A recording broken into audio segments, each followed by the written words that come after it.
ಒಂದು ದಿನ ಪೆದ್ದನ ಹೆಂಡತಿ ಲಾಡು ಮಾಡಿದ್ಲು. ಯಾರು ಕಾಣಬಾರದೆಂದು ದಬಕ್ಕೆ ಹಾಕಿದ್ಲು. ಅಲ್ಲಿಂದ ಒಂದ ಪೆದ್ದ ಬಗ್ಗಿ ನೋಡಿದ.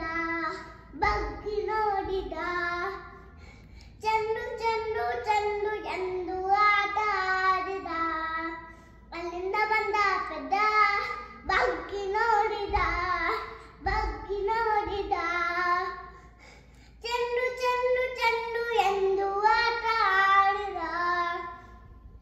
ಒಂದು ದಿನ ಪೆದ್ದನ ಹೆಂಡತಿ ಚಕ್ಕುಲಿ ಮಾಡಿದ್ಲು. ಯಾರು ಕಾಣಬಾರದೆಂದು ದಬಕ್ಕೆ ಹಾಕಿದ್ಲು. ಅಲ್ಲಿಂದ ಬಂದ ಪೆದ್ದ ಬಗ್ಗಿ ನೋಡಿದ. ಬೋಲೆ ಬೋಲೆ ಬೋಲೆ ಎಂದು ಕಿವಿಗೆ ಹಾಕೊಂಡ. ಒಂದು ದಿನ ಪೆದ್ದನ ಹೆಂಡತಿ ಕೋಡ್ಬಳೆ ಮಾಡಿದ್ಲು. ಯಾರು ಕಾಣಬಾರದೆಂದು ದಬಕ್ಕೆ ಹಾಕಿದ್ಲು. ಅಲ್ಲಿಂದ ಬಂದ ಪೆದ್ದ ಬಗ್ಗಿ ನೋಡಿದ.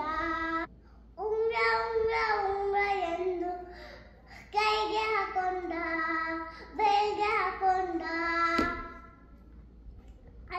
ಒಂದು ದಿನ ಪೆದ್ದನ ಹೆಂಡತಿ ಪೈಸ ಮಾಡಿದ್ಲು.